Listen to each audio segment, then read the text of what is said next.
Bezrat Hashem, Parashat Toldot, mercredi.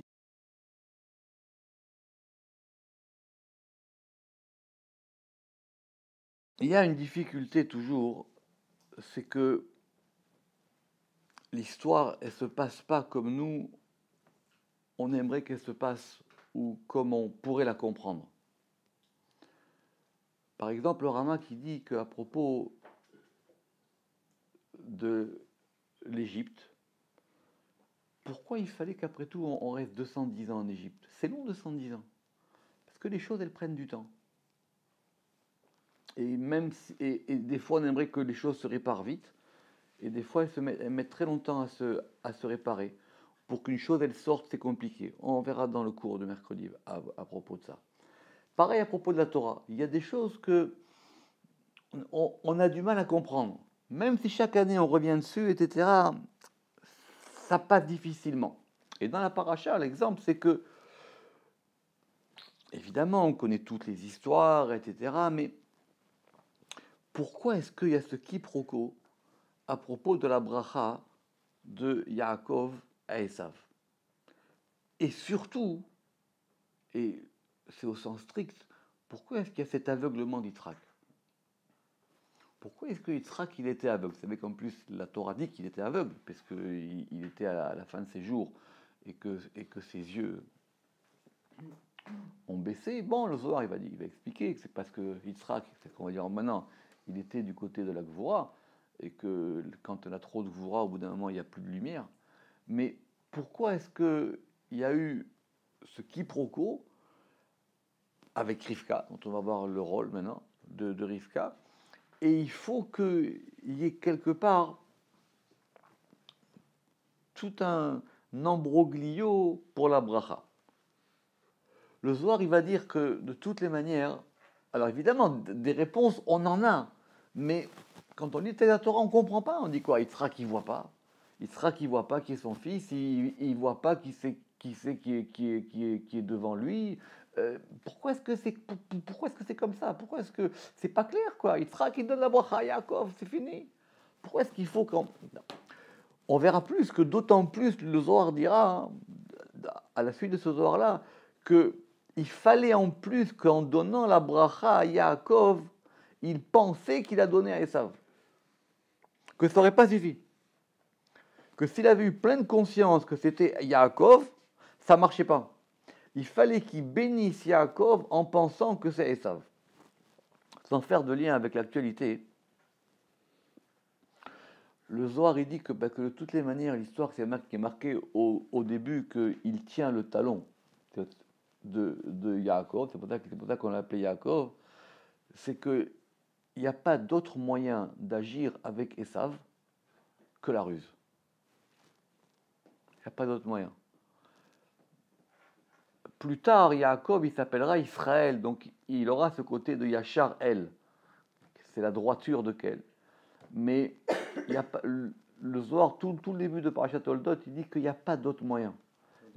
Hein? Oui. Mais tant qu'il s'appelle pas, tant qu'il s'appelle, on va voir, c'est après, à la fin de Parashat Vayetze, quand il va revenir, que là, il s'appellera Israël, mais qu'il n'y a pas d'autre moyen que d'agir avec la ruse. C'est pas qu'on fait une éloge de la ruse, mais c'est que ça marche que comme ça. Parce que le monde, il marche pas comme nous, on aimerait que ça marche.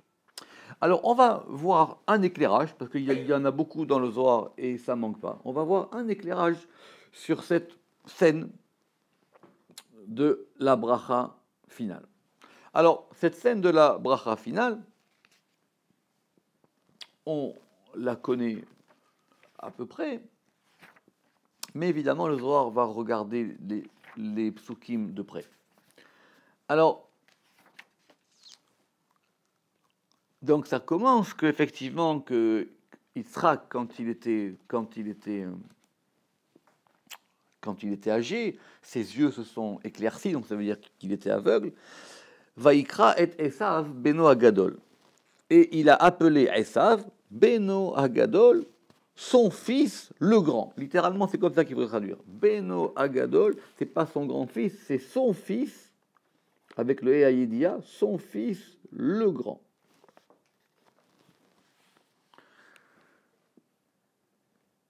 Alors, le Zohar va rentrer directement, enfin, dans ce découpage du Zohar, le Zohar rentre directement dans le sujet. Pourquoi, pourquoi est-ce qu'il appelle son fils? D'accord? Rappelez-vous que quand Dieu il avait dit à Abraham de faire la Hakeda, il avait dit Et bincha, ton fils. Pour dire, c'est ton fils Yitzhak, pas ton fils Ishmaël. Donc ici, c'est pareil, mais c'est à l'envers. C'est-à-dire, Beno, c'est qui son fils, le grand, c'est Esav. Pourquoi pardon, Deitkelal, misitre de dinakashia. Parce qu'il se totalise pas du côté, mais de son côté. Il se totalise de son côté de la dure rigueur. Donc tout le monde sait que... Il se totalise, c'est oui, ça? oui. Et qu'est-ce que ça veut dire, il se totalise? On a dit les questions après. Donc, ça veut dire qu'il est inclus dans. Mais simplement, comme le terme d'inclusion, c'est une fausse traduction, les itkalel, ça veut dire que la chose, elle rentre à l'intérieur, parce que c'est une totalité. Alors, tout le monde sait que Abraham, qui était Chesed, il a eu un fils qui s'appelait Yitzhak, qui était du côté de la Gvoura. D'accord? C'est pour ça que Yitzhak a vu des choses qu'Abraham n'a pas vues et vice-versa. Donc, Yitzhak, son côté, c'est la Gvoura. Et donc, l'une des explications les plus simples, c'est qu'il était attaché à son fils Esav, qui lui aussi était du côté de la Gvoura. C'est pour ça que Esav, c'était un chasseur, c'était un homme d'action, c'était un homme de terrain, c'était un homme des champs, etc. C'était quelqu'un qui était aussi dans la Gvoura. Et le Zohar dit, même que Yitzhak y voyait, il dit normalement, une chose, elle se met toujours avec sa chose. Les choses, elles se... par affinité. Donc il avait une grande affinité avec son fils. Deït kelil misitre de dina kashia. Excusez-moi, vous dites de la Gévoura, il y a marqué des Dina Kedisha, ça veut dire du Non, jugement, des dina kashia. Dina, c'est le din. Dina, c'est le din. Le din, c'est le synonyme de gvoura. Et kashia, ça veut dire dur. Ça veut dire qu'il n'y a pas marqué kedusha. D'accord? Dina kashia. Plus de questions, j'ai dit. Des dina kashia, du côté de la dure rigueur. D'accord? Parce qu'effectivement, il y a la rigueur douce et il y a la rigueur rafa, il y a la rigueur faible. D'accord? C'est voir la note du Ramak qui explique cette histoire. Vayomer, et il lui dit Inena zakanti lo yadati yomoti, et il lui dit maintenant, c'est le verset d'après, c'est le verset 2. Il lui dit voilà, maintenant, zakanti, je suis devenu vieux, lo yadati yomoti, et je ne connais pas le jour de ma mort. Bon, c'est un rachis très connu, mais qu'il faut avoir tous, c'est qu'un homme, quand il arrive à l'âge où ses parents sont morts, il faut qu'il s'inquiète. D'accord? Et Rachi, il ramène que même, c'est dans Bereshit Rabbah, que même c'est 5 ans avant. D'accord? C'est 5 ans avant. Et que Yitzhak, il s'est dit, et je ne sais pas si c'est plus l'âge de mon père ou l'âge de ma mère, comme il dit Rachi. Peut-être ma mort aura-t-elle lieu à l'âge qu'avait ma mère, peut-être à celui qu'avait mon père. Et on verra les maasés qu'entre cette beracha et la mort d'Yitzhak, il se passera du temps. D'accord? C'est pas tout de suite. D'accord? Donc Yitzhak, il dit, voilà, je pense que j'ai ça. Je ne connais pas le jour de ma mort, donc j'ai besoin de régler certaines affaires avant de mourir. Il n'a pas été superstitieux, Yitzhak. Hein. Donc c'est marqué qu'il faut régler ses affaires de son vivant. Donc il a dit maintenant, voilà, ma mort est peut-être possible, donc maintenant il faut que je règle cette affaire-là. Alors, donc on va expliquer cette histoire-là, maintenant le début, donc, mais retenez simplement qu'au niveau narratif, cette histoire, elle est déclenchée que par Yitzhak. C'est juste Yitzhak. Yitzhak tout seul, il appelle son fils, Esav, le grand, et il lui dit maintenant, je ne sais pas qu'est-ce qui va m'arriver, donc maintenant je veux te bénir. Rabbi Elazar Patar ve'amar, Rabbi Elazar il a ouvert et il a dit, Ashre Adam oz lo bach misilot bilvavam. Alors évidemment, le Zohar, comme le Midrash, quand il ne comprend pas une chose, il veut l'expliquer par rapport à un autre verset. Mais nous, on est habitués maintenant à cette forme, style. Mais j'y réfléchis souvent. Ça veut dire que pour éclairer une chose, il faut prendre une source de lumière d'un autre endroit. Pourquoi est-ce que ça vient même du Midrash, même de la Gemara, pour expliquer une chose, on ramène un autre verset. Nous, occidentaux, on dit pour expliquer une chose, on met une idée. Pour expliquer une chose, on dit on va dégager un principe. Le Midrash et Chazal, ils ne pensent pas pareil. Ils pensent que pour éclairer une chose, pour éclairer un verset, il faut un autre verset. Ça veut dire qu'il faut Roi HaKodesh pour savoir que les deux versets parlent de la même chose. D'accord ? Ça veut dire qu'il faut avoir une vision pour comprendre que tel verset, il va permettre d'éclairer tel autre élément. Ça n'arrive pas souvent. Il y a une question, je fais une petite parenthèse, mais qui est liée à ça. Hein. Par exemple, Perek Shira. Bon, moi je lis Perek Shira, et le Harizal dit qu'il faut lire Perek Shira tous les jours. Et je vois qu'il y a beaucoup de commentaires sur Perek Shira. C'est que c'est Perek Shira, c'est très très bien. C'est des psaumes, enfin des versets qu'on lit tous les jours et qui correspondent à des éléments de la création. Bon, c'est compliqué parce que ça ne correspond même pas à Maaseh Bereshit. Mais dans Perek Shira, par exemple, on va nous dire, voilà, l'éléphant, il dit ça. J'ai trouvé personne qui explique le rapport qu'il y a entre le verset et l'éléphant. Il y a des versets où on va dire, ok, alors pile, ça ressemble à ça, ou nachash, ça ressemble à ça, etc. Mais la correspondance exacte du verset avec l'animal, ou l'espèce végétale, ou l'espèce naturelle qui le dit, personne ne sait. Et personne. Et j'ai lu des commentaires et des commentaires et des commentaires. Le Harizal, il dit simplement que c'est Besod Selem, que ça correspond à l'image de l'homme dans la nature et de la nature dans l'homme. Mais on ne sait pas. Et j'ai vu des cours et des cours et des cours là-dessus, personne ne sait. Donc, quand Chazal, il nous ramène pour expliquer une chose, un verset, ça veut dire qu'il savait, soit par tradition, soit par Roi HaKodesh, que les deux choses parlaient de la même manière. Ou plutôt que cette lumière-là, elle allait nous permettre d'éclairer cette lumière-là. Donc il faut se méfier des fois de se dire, bon alors voilà, c'est le même sujet, où on veut nous parler d'un principe général, etc. Alors ici, maintenant, un exemple de plus.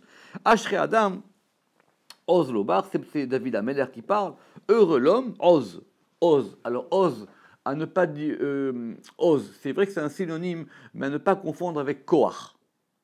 Oz, c'est plus fort que Koach. Koach, c'est simplement la force. Et Oz, c'est plus fort. D'accord ? Oz, c'est vraiment. C'est pour ça que j'ai traduit par puissance. Mais on pourrait même aller plus loin. D'accord ? Oz. Adam, Ozlo, donc puissance pour lui, Bach. Messilot Bilva.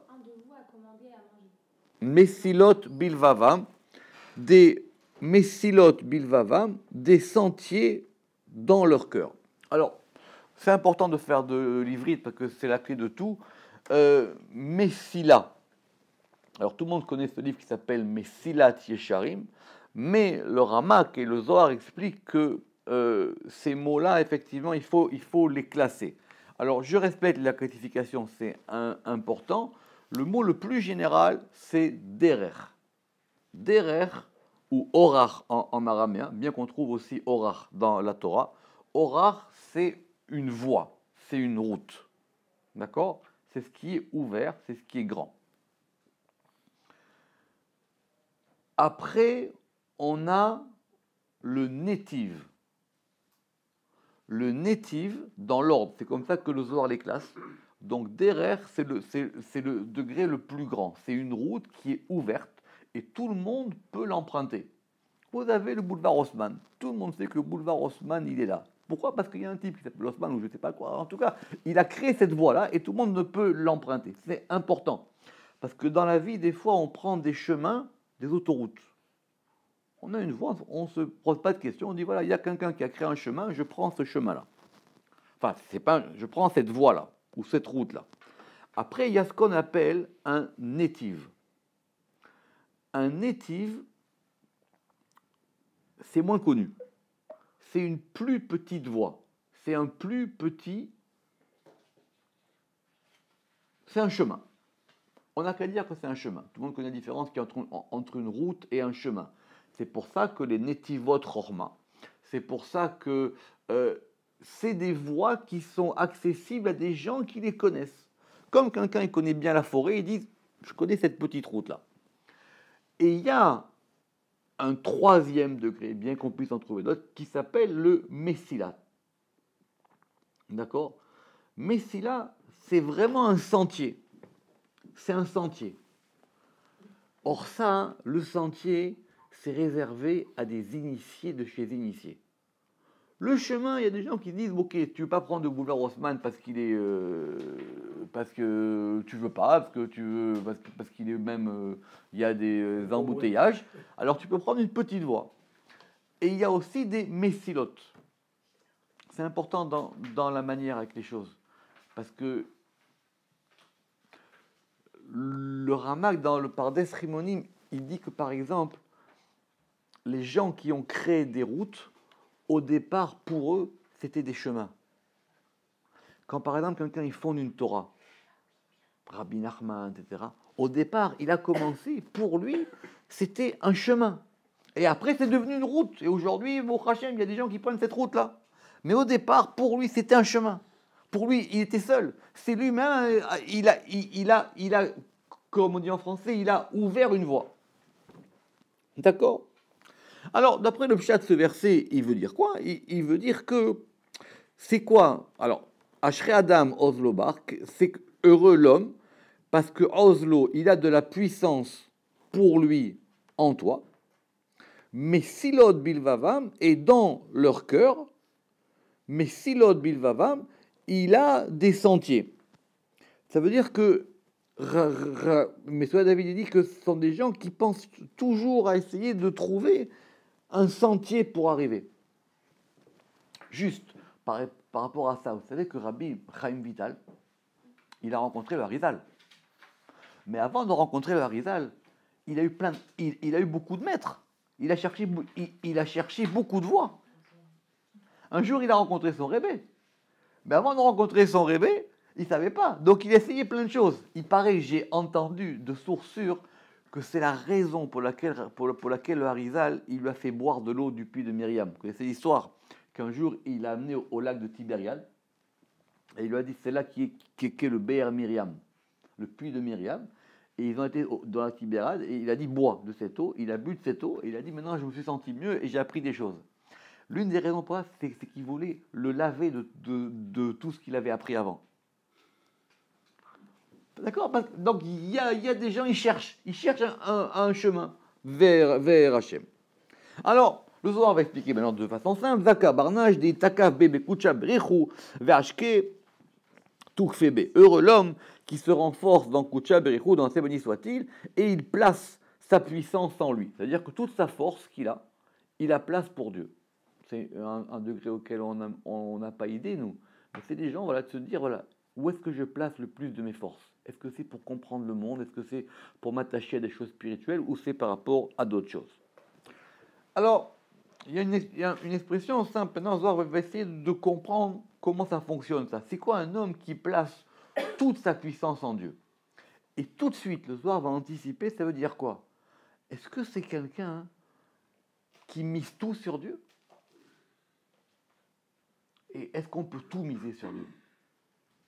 Est-ce que des fois on peut tout miser sur lui? Et alors on va nous raconter une histoire passionnante. Yachol, il est possible que...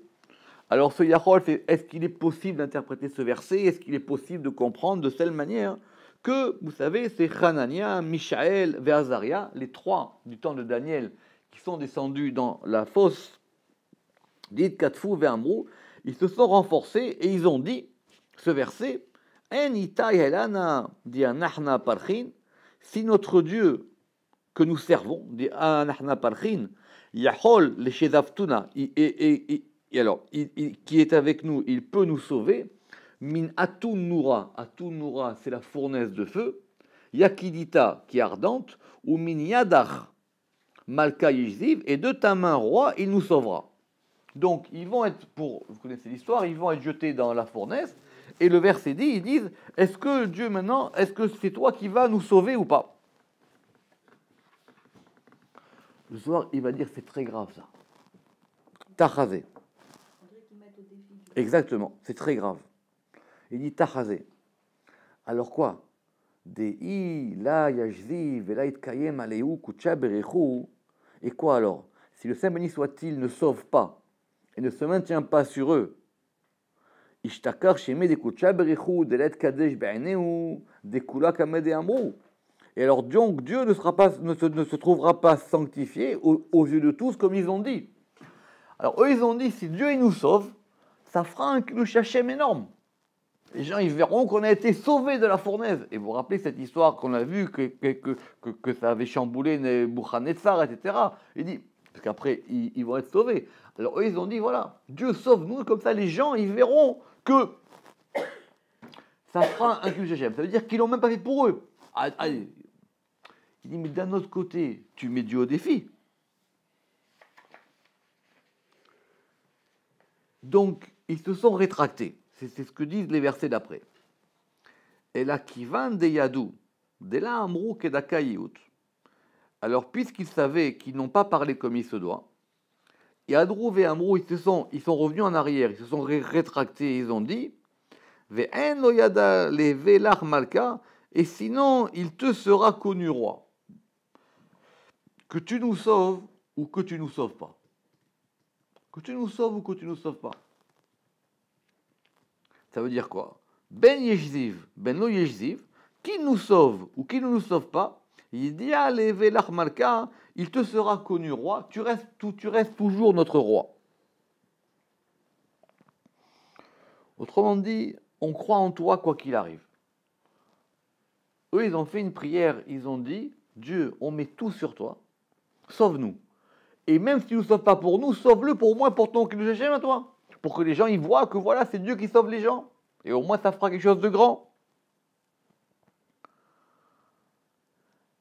Le Zohar, il va rentrer maintenant dans une explication midrashique, c'est savoir, mais comment est-ce qu'ils sont rétractés? C'est pas n'importe qui, ces gens-là. C'est le prophète Yecheskel. C'est le prophète Yecheskel qui leur a dit. C'est un midrash dans Shir HaShirim. Vetaninan des Mila ou d'Aléou Yecheskel. Et on a enseigné que le prophète Ézéchiel leur a fait savoir cette parole. Ils ont été demandés conseil au prophète Yecheskel. C'est pas n'importe quoi. Yecheskel, il leur a dit, on compte pas sur un miracle. On compte pas sur un miracle. Le miracle, il vient, il vient. Le miracle, il vient pas, il vient pas. Mais c'est pas ça qui doit vous faire considérer que Dieu, il est roi ou il n'est pas roi. Il demeure roi, quoi qu'il arrive. Que ça marche ou que ça marche pas. Veshamou, vekabilou mine, ils ont entendu, ils entendirent, et ils acceptèrent de lui, Dekucha berichou lo itkayem eleu, que le Saint béni soit-il ne se maintient pas sur eux, begin de kebouigra, pour qu'ils reçoivent une récompense. Alors, les Mefarchim, ils veulent dire, mais on peut demander une récompense, vous savez que c'est même permis. D'abord, dans la tfila, on demande de nous sauver, de nous protéger, de nous aider, etc. On peut. Alors, il y en a qui disent, oui, mais si tu prends ta récompense ici, peut-être que tu ne l'auras pas là-bas, etc. Mais le fond du fond, c'est que c'est compliqué parce que quand on perçoit les choses, on les ressent mieux. Si quelqu'un il est dans un derrière, bon derrière, et il reçoit quelque chose, alors pour lui ça va l'aider. Alors que s'il a rien, il peut avoir des doutes. Alors on n'a pas dit qu'on ne voulait pas, mais la manière dont ça passe ou ça passe pas, c'est pas pareil. C'est comme au début de la paracha, il dit le Zohar, que Rivka, elle a dit, mais pourquoi est-ce qu'on n'a pas d'enfant? Vous savez qu'elle a attendu de nombreuses années, Rivka, pour avoir un enfant.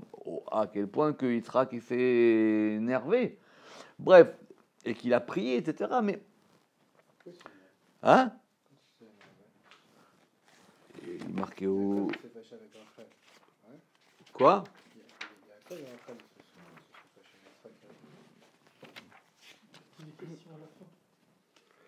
Vayater Yitzhak Lachem le nochar ishto ki akara'i. D'accord? Il y a marqué que, alors, vayetar, ça veut dire qu'il a prié. Bon, on ne va pas rentrer dans cette explication-là. Et les nochar ishto, en présence de sa femme, qui akara'i, parce qu'elle est stérile. D'accord? Les nochar ishto. Le soir, il dit, pourquoi est-ce qu'il y a marqué les nochar ishto? Pourquoi il n'y a pas marqué les nochar rivka? Alors il dit, parce que Yitzhak, il lui a dit, écoute, je sais que Dieu, il m'a promis des enfants, ça c'est sûr. Maintenant, je ne sais pas si c'est avec toi ou pas avec toi. D'accord? C'est pour ça qu'il dit le nochar ishto, de sa femme. Donc lui, il a dit, je veux demander si ça passe par toi ou pas par toi. Donc c'était pas... Il y avait une deuxième. Hein? Non, peut-être il a dit que Dieu il enverra avec une autre femme. D'accord? Les nochar ishto, comme ça il dit le soir. Il sait pas. Yaakov, il dira, est-ce que je suis à Tachat Elohim? Est-ce que je suis en dessous de Elohim? Bon, bref. Mais en tout cas, on aimerait que les choses, elles nous arrivent. C'est vrai qu'on est content. Bref, on revient à notre verset, n'oubliez pas. C'est-à-dire, mais c'est quoi maintenant que le David Amelech, il a dit, l'homme qui place Oslo Bar, qui va placer qui va placer sa puissance à Hachem. Si maintenant je peux plus compter sur lui, alors c'est quoi que je place ma puissance en lui? C'est ça la question qu'on veut comprendre. Alors il dit et après ils se sont rétractés, ils ont dit écoute, tu sais quoi, même si on n'est pas sauvé, on sait que c'est toi le roi, quoi qu'il arrive. Alors, et là, seulement, là Yatkiv Barnage de Yamé, il ne faut pas qu'un homme il se renforce et il dit Kucha Berechu Yashizivenani, que le Saint béni soit-il, il me sauvera. O Iwavi li karveka, ou qu'il n'agisse pour moi ainsi et ainsi. D'accord? Ça veut dire qu'il dit voilà, je veux que tu vas faire comme ça et comme ça et comme ça.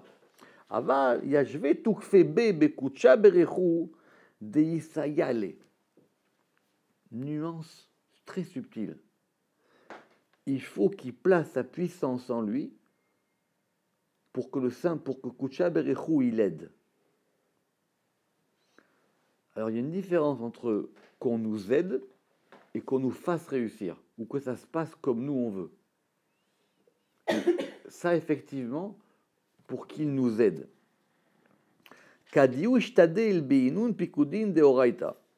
Et quand il approfondit dans les commandements de la Torah, ou les me'ar beorar kishut, et pour aller dans la voie de la vérité. Alors, soit on dit que effectivement qu'il nous aide à faire des commandements. Vous savez que c'est l'une des prières qu'on dit que, par exemple, c'est marqué à propos des Yissourines, que l'une des prières qu'on peut faire quand quelqu'un il a des épreuves, c'est de dire ces épreuves-là, elles m'empêchent de faire les commandements. Ça, c'est une prière qui marche. Pas par rapport. Écoute, là, tu sais quoi? Si je souffre Shabbat, je peux pas faire un vrai Shabbat. Si j'ai une maladie, alors je peux pas être bien pour faire ce que j'ai à faire. Mais c'est par rapport à ce que je veux faire. Enfin, par rapport à ce que toi tu m'as demandé de faire. De kivan de ate barnash litka, mesayin levadai. On n'a pas cité ça quand on a fait la journée d'études, mais on aurait dû. Alors, vous savez que c'est marqué que quand un homme il vient pour se purifier, on l'aide. C'est ça qui est marqué dans l'Agmara, là-bas dans Yoma. Et quand un homme il vient pour se rendre impur, potrim l'eau, on lui ouvre les portes. Il fait le Zohar, il dit mais pourquoi est-ce qu'on a dit simplement on l'aide? On pourrait lui dire mais on lui ouvre tout. Pourquoi est-ce qu'il y a marqué mais ça y est, pourquoi ça veut dire on l'aide? Ça veut dire quoi on l'aide? On pourrait attendre plus. Quelqu'un il veut rentrer dans la Torah, on aurait pu lui dire tu sais quoi? Alors,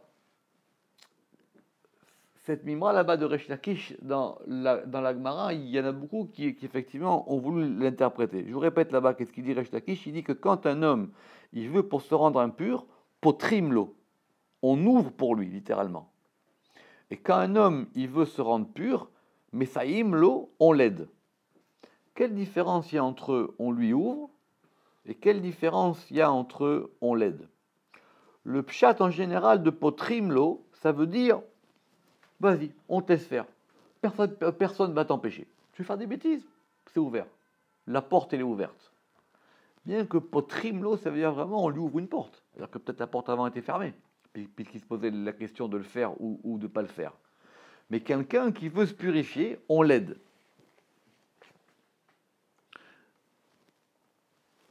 Alors, c'est intéressant parce que le Zohar, il dit que eux, ils n'ont pas pu compter, ou le prophète Yérézkiel leur a dit, ne comptez pas sur le fait qu'il vous délivrera à 100%. Mais le Zohar dit, attention, tu peux demander à ce qu'on t'aide. Et il y a marqué que, mais ça y est, les vadaï, on l'aide assurément. Ou Beda, et par cela, Yitakav be Kucha Berichu, et par cela, il se renforce dans Kucha Berichu des Iou Yisayele pour qu'il l'aide. Alors cette aide, on peut la recevoir. Il faut simplement la percevoir. Il faut qu'on sente qu'on est aidé. Quelqu'un, il a un projet. Le projet, il marche peut-être pas forcément comme lui il voudrait, mais il faut qu'il sente qu'il a une aide. On l'aide dans ce projet. Veitakev be, et il se renforce en lui, de la yashve tukfe be'achara, pour ne pas placer sa puissance dans un autre. Oui, que si ça marche pas, alors il dit, mais pourquoi je vais prier Dieu? Je vais demander à un banquier, je vais demander à ci, je vais demander à un tel. D'accord? Donc, c'est intéressant cette histoire. Ça veut dire quoi? Placer sa puissance en Dieu, placer sa force en Dieu. Si c'est pour obtenir des résultats, le Zohar dit ça ne marche pas. Vous allez voir évidemment où est-ce qu'on veut arriver avec l'histoire de Yitzhak. Si c'est pour obtenir des résultats, ça ne marche pas. Si c'est pour obtenir une aide, cette aide, oui, assurément, on va vous aider. Il y a une porte qui va s'ouvrir. Mais ça ne veut pas dire pour pas faire comme une idole avec Dieu. Non, mais c'est marqué plein de fois qu'on a le droit de lui demander des choses. Simplement ici, c'est que le passouk, il a dit Oz. Ça veut dire qu'il a dit que vraiment, c'est qu'il a placé sa puissance. C'est-à-dire, toute ma puissance, je la mets là-dedans. Et pour cela, ou begin car Oz lo bach, puissance pour lui en toi. Le Rama qui dit, il n'a de force Oz lo, puissance pour lui, bach en toi. Il n'a de force que par toi. Cette force, elle lui vient de ce côté-là. Alors, c'est pas ses copains, ils ont dit, ouais, vas-y, c'est super, c'est pas son entourage, c'est pas ça, c'est puissance en lui. Ok. Ça veut dire qu'il place ses forces dans Dieu et on va l'aider. Alors maintenant, comment on va comprendre la fin du verset? Mais silot bilvavam, des sentiers dans leur cœur, des yavid libé kedakayut, qui façonne son cœur comme il se doit. Bela irura achara, sans aucune autre pensée. Le Rama qui dit, même si les choses vont à l'encontre de sa volonté, il faut qu'il reste avec un cœur pur. Vous savez que c'est la chose la plus dure. Hein, c'est la chose la plus dure. Parce qu'il peut dire ce qu'il veut. C'est dans son cœur, est-ce que maintenant il est sûr ou pas sûr? Et là, que aimesila, des ii mitiashva, comme ce sentier qui est aménagé, la avara bekolatar de tsarir, pour passer partout où c'est nécessaire, achinami, ici aussi. Ça veut dire son cœur, c'est ça, c'est-à-dire qu'il y a un moment où ça passe pas. Alors vous dites, mais il doit bien avoir une voie pour que ça passe. Il doit bien avoir je peux bien passer un moment. Là c'est bloqué, là c'est bloqué, là c'est bloqué, là c'est bloqué, là c'est bloqué, là c'est bloqué. D'accord? Et des histoires comme ça, il y a tout le temps. Des situations, chacun peut raconter. C'est bloqué partout, et tout d'un coup, il y a une petite porte qui s'ouvre. Et ça peut passer par n'importe quoi, d'accord? Il y a une porte qui s'ouvre. Alors il faut que son cœur, il soit comme ça, comme un sentier où à chaque fois, il trouvera un endroit pour passer. Donc ça veut dire, je place toute ma puissance dans Kucha Berichu, et à un moment, il faut que j'essaie de trouver un sentier, de trouver une voie. Davar acher, on va voir une autre explication de cette chose-là. Ashrei Adam Oz Lobar, Oz Kama de Atmer. C'est quoi cette notion de Oz? C'était sans vav, il a mis avec un vav ici, parce que ça dépend des psukim. Des fois c'est écrit en octave avec un vav, des fois c'est écrit sans vav. Kama de Atmer, comme il est dit, Hashem Oz le Amoyiten. Ça c'est connu, que Dieu, il donnera, il donnera de la puissance à son peuple. C'est quoi cette puissance? C'est la Torah. Oz, c'est un nom de la Torah. Donc c'est que la puissance d'un homme, elle est par rapport à sa Torah. C'est clair, c'est par rapport à ce qu'il peut comprendre des choses. C'est la Torah qu'il a.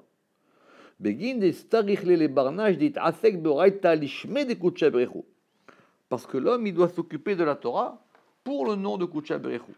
Évidemment, c'est pas pour lui, c'est pas pour sa carrière, c'est pas parce que pour les honneurs, etc. Mais cette puissance, elle va lui donner une manière, et regardez comment le Zohar, il va nous amener directement là où il veut nous amener. C'est que ça va nous donner une manière de comprendre les choses. Des kolman d'itasek boraita velaishtadel lishma tavle de la etbare. Tout celui qui s'occupe de la Torah, c'est yitasek, c'est pas ishtadel. Il s'occupe de la Torah, il lit un peu de Torah, il étudie, etc. Mais lo ishtadel, mais il ne l'approfondit pas pour son nom. Il aurait mieux valu qu'il ne soit pas créé parce que sa Torah, elle n'est pas reliée avec la création du monde. C'est ça que ça veut dire. Ça veut dire que sa Torah, elle n'est pas liée avec la connaissance du monde. Elle est liée par rapport à lui. Elle n'est pas liée parce qu'il veut comprendre comment ça fonctionne, comment Dieu y dirige tout. Alors à ce moment-là, ça veut dire quoi? Messilot bilvavam. C'est quoi des messilot bilvavam? C'est quoi des sentiers dans leur cœur? Kama de Atamer, solula larochev ba'aravot beyashemo. Alors, ce que on veut comprendre que ce mot de Messila, il est lié au mot de Solou. Solou, ça veut dire ici louer, exalter. Solou la rochev baravot, louer pour celui qui chevauche les nuées. Beya Shemo, son nom est dans Ya. Rabbi Chaim Vital, il dit ici, il ne doit pas avoir d'autre motif que d'élever le nom. Il doit avoir pour but de faire monter cette chose-là. Alors c'est quelque chose qui revient souvent, mais c'est pas parce que ça revient souvent qu'on ne peut pas y réfléchir.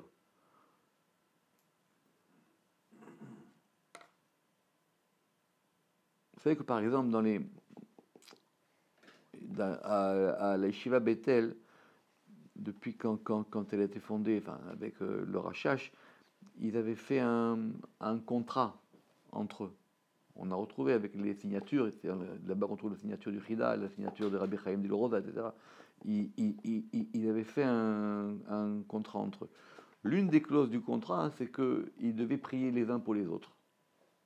Et que chacun devait se préoccuper chacun devait se préoccuper des uns des autres, mais que toutes leurs actions, mis à part ça, toutes leurs actions, elles devaient être uniquement pour les Shem Shamaim. Mais quand on dit les Shem Shamaim, ça ne veut pas dire que c'est désintéressé par rapport à nous. C'est parce qu'on sait que tout ce qu'on a et tout ce qu'on demande, ce n'est qu'une conséquence du fait qu'on veut que le nom d'Hachem il soit plus grand. C'est comme si on voulait voir par rapport à la cause. Vous comprenez ce que je veux dire ou pas? Et si cette cause, elle fonctionne, alors peut-être que nous, ça marchera pour nous ou pas, mais c'est pas grave, parce que c'est ça vraiment l'essentiel.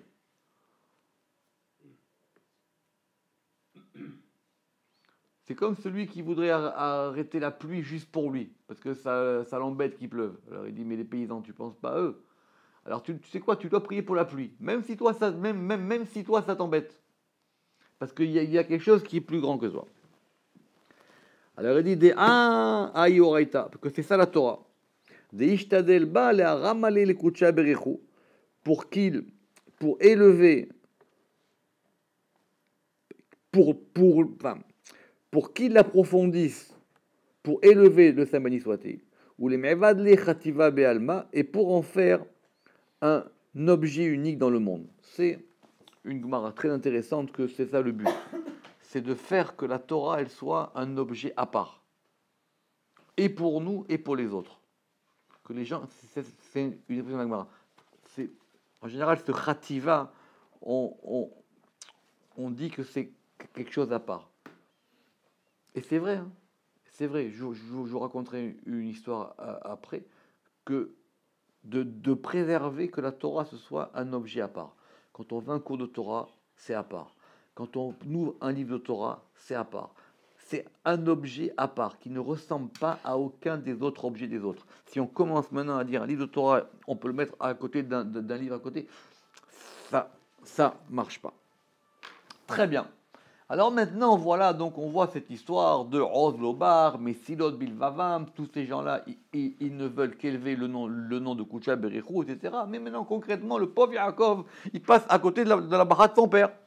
D'accord? Et ils savent, c'est lui qui va préparer à manger, et comment ça se passe? Alors tout ça, et le Zohar va nous expliquer en 4 phrases le rapport. Tachazé. Yaakov, Kol uvadu yave lishma de Koucha Berechou. Toutes ces actions, elles étaient que pour l'Ishma de Koucha Berechou, que pour le nom du Saint béni soit-il. Yaakov, évidemment, très jeune, il avait des dispositions, évidemment, puisque c'était déjà prévu depuis Abraham que Yaakov arrive. Et Yaakov, c'était Ishtam Yoshev Oalim, c'est quelqu'un qui était lié aux tentes, qui était dans la méditation, qui était dans le rapport avec Dieu. Lui, il ne se préoccupait pas trop de ses affaires. Ça n'a pas empêché d'avoir des différends avec Esav, on l'a vu depuis le début, mais d'ailleurs c'est plutôt Esav qui est venu le provoquer que lui, puisque c'est Esav qui lui a dit « donne-moi de ta part ». Ou Begin, car, et à cause de cela, Dieu était avec lui tout le temps, de façon permanente, quoi. Toujours de façon permanente, c'est-à-dire c'est permanent. D'accord?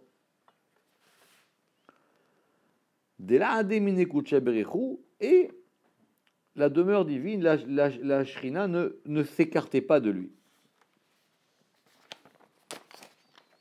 Donc on va dire qu'il y a 2 scènes. Il y a la scène de Yaakov et Esav, il y a la scène de Esav et Yitzhak, et il y a la scène de Yaakov. Yaakov, il est dans son coin, il ne se préoccupe pas de ces affaires-là maintenant. Il va le bénir, il ne va pas le bénir, lui, il est ailleurs, il est dans un autre monde. Il réfléchit à autre chose. Dea. Besha'ata de karali Yitzhak le Esav bere. Parce qu'au moment où Yitzhak il a appelé son fils Esav, Yaakov la'avataman. Yaakov il n'était pas là-bas. Yitzhak n'en a parlé à personne. Il n'était pas là-bas. C'est comme s'il y avait 2 scènes, vous comprenez? Il y a une scène de l'action et une scène de la prière et de la méditation. Lui, il n'est pas concerné par ça du tout. Ou shrinta odat la li Rivka. Et c'est la Shrina qui l'a fait savoir à Rivka. Alors, c'est très intéressant, parce que de la Torah, on ne comprend pas ça. Qu'est-ce qui se passe dans la Torah? On répète, d'accord, Yaakov, Yitzhak, il appelle Esav, vous connaissez l'histoire, il lui a dit, va me faire à manger, etc. Et il y a marqué dans la Torah, Verivka Shomaat. Le verset 5, et Rivka, elle entend. Bedaber Yitzhak el Esav, dans la parole de Yitzhak à Esav. Après le pshat, on a l'impression qu'elle était à côté et qu'elle a entendu. D'accord? Et qu'elle a entendu. Donc on va dire, elle était dans un coin, elle a vu son mari il a appelé Esav, et il a dit venir, et elle a entendu. Qu'est-ce qu'elle a fait? Verivka Amra el Yaakov. Et Rivka, elle a dit à Yaakov. Rachid dit rien. Il avait dit avant. Il avait dit quoi? La première fois, je crois, c'est quand elle était enceinte. La première fois qu'elle a entendu quelque chose de lui, il avait déjà dit qu'il J'ai appuyé sur le Midrash. C'est-à-dire qu'elle avait entendu quelque chose par ma voix. Non, alors, que toutes les matriarches aient Roi HaKodesh, Oui, ça on le sait. sur un sujet précis. Sur un sujet précis. Mais ici, dans cette scène-là, on ne voit pas. Le Or HaChaim, il va ramener ça, effectivement. Le Zohar, il dit que c'est la Shrina qui lui a fait savoir Verifka Odaat le Yaakov, et c'est Rivka qui l'a fait savoir à Yaakov. Donc, autrement dit, même elle n'était pas là. Donc on veut dire qu'il y a 3 scènes. Il y a une scène Yitzhak Esav, une scène Yaakov dans un endroit, et une scène Rivka dans un autre endroit. Ils sont chacun à 3 endroits différents. Maintenant, le Zohar vient nous expliquer que la Shrina, elle était liée à Yaakov. Donc maintenant, qu'est-ce qui se passe? La Shrina, elle le fait savoir à Rivka, et Rivka le fait savoir à Yaakov. Prenons un peu de temps. Pourquoi est-ce que la Shrina, elle ne le fait pas savoir directement à Yaakov? Pourquoi est-ce que Yaakov, tout d'un coup, il n'y a pas une petite voix qui lui dit, tu sais quoi, ou tu ferais mieux d'aller voir ton père parce qu'il y a des choses qui sont en train de se passer là-bas? Pourquoi ça passe par Rivka? Alors, notez que le Ketem Paz y ramène qu'il y a eu la même histoire avec Sarah. Simplement, Sarah, c'est plus connu. Alors, on va prendre, c'est très intéressant cette histoire. Avec Sarah, comment ça se passe? C'est que quand Sarah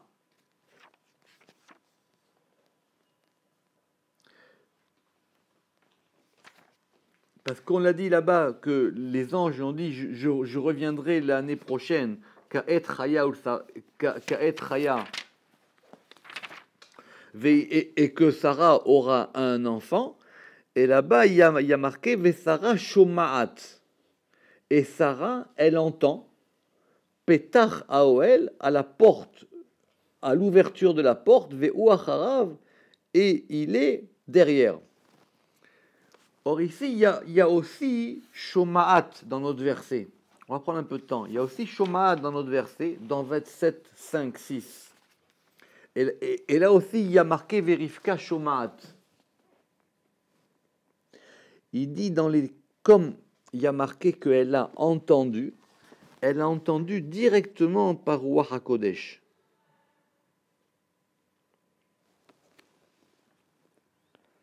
Rivka Odaat-le Yaakov, et Rivka l'a fait savoir à Yaakov. Pourquoi? Parce que Rivka, elle a tout de suite su comment il fallait faire pour que la chose, elle revienne dans une autre direction. C'est possible que Yaakov, il n'aurait pas agi de la même manière. C'est pour ça qu'elle lui a dit, tu sais quoi, alors vite, dépêche-toi, va prendre les habits de ton frère, donc vous vous rappelez que c'était les habits de Nimrod.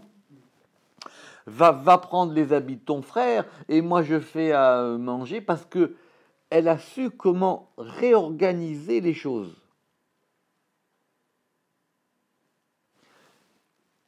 Le Zohar veut nous dire, c'est ça. Il y a un degré où quelqu'un y place sa force en Dieu, c'est Yaakov. Mais Silot Bilvavam, ça veut dire que maintenant, par un autre côté, il y a un chemin qui va s'ouvrir pour lui. Et ce chemin, il ne vient pas de lui, mais c'est lui qui le déclenche.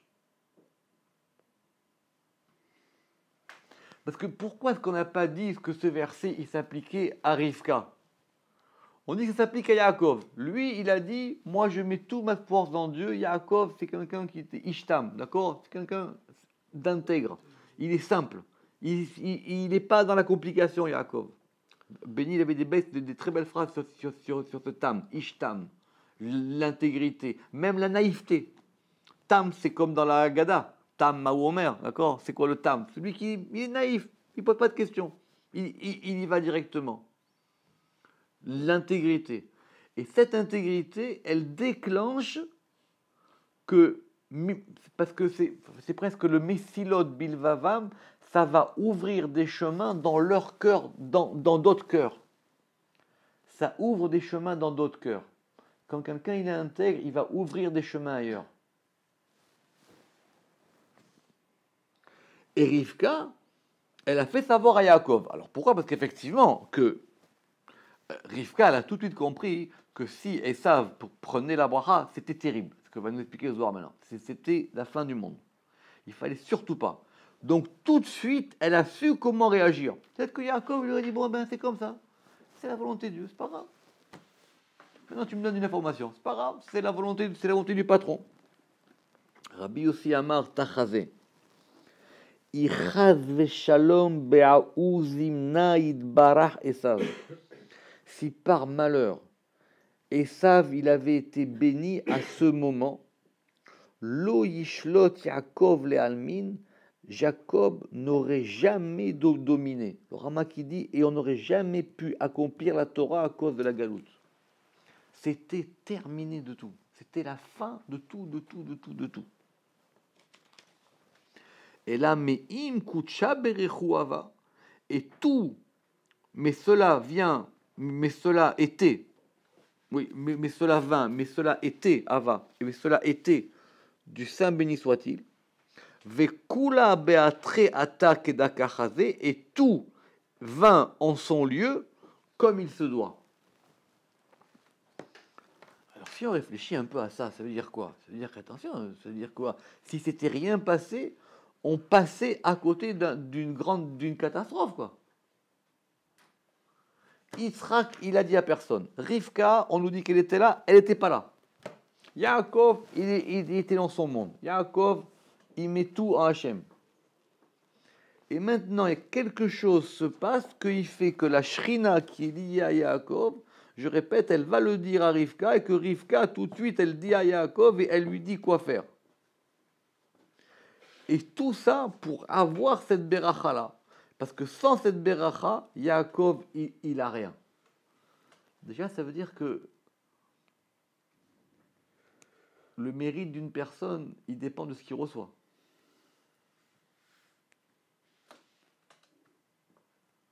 C'est vrai. Le mérite d'une personne, il dépend de ce qu'il reçoit. Abraham, c'est ok, c'est Dieu qui l'a béni lui-même. Rappelez-vous que Abraham, dit le Zohar, n'a pas béni Yitzhak. C'est Dieu qui a béni Yitzhak. Abraham, il n'a pas béni. On n'a pas vu de scène où Abraham bénit ses enfants. D'accord? Le Zohar, il dit parce que s'il avait béni, il aurait béni en même temps Esav. D'accord? C'est vrai. Le Zohar, il dit mais pourquoi est-ce qu'Abraham, il n'a pas béni Yitzhak? Il n'a pas béni. C'est Dieu qui l'a béni. Il a marqué qu'il lui a donné des choses. Il a dit qu'il lui a tout donné. D'accord? Puis après les matanotes, etc. Mais il n'y a pas eu de bracha.